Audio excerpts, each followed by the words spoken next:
History-making news for America's fighting forces in the nation's longest war. Right now, there are 32,800 troops still on the ground facing danger in Afghanistan.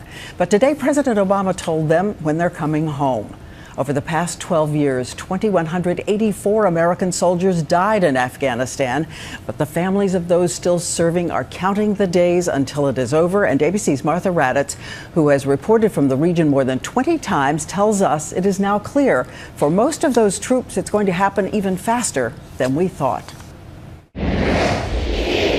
Today, the president made it clear America's longest war, longer than Vietnam, longer than World War II, will come to an end. The bottom line is, it's time to turn the page on more than a decade in which so much of our foreign policy was focused on the wars in Afghanistan and Iraq. With a total price tag of $538 billion, at its peak, 100,000 U.S. forces were on the ground in Afghanistan, the battle beginning while the Twin Towers were still smoldering.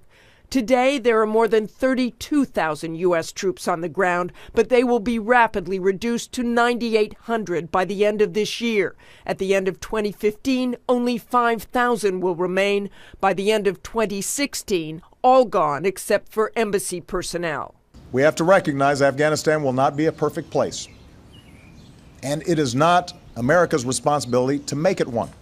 For thousands of military families, their loved ones never came home. For others, this news means more homecomings. Moments like this, just last week, Navy mechanic Vince Comstock, daughter sharing a family's joy.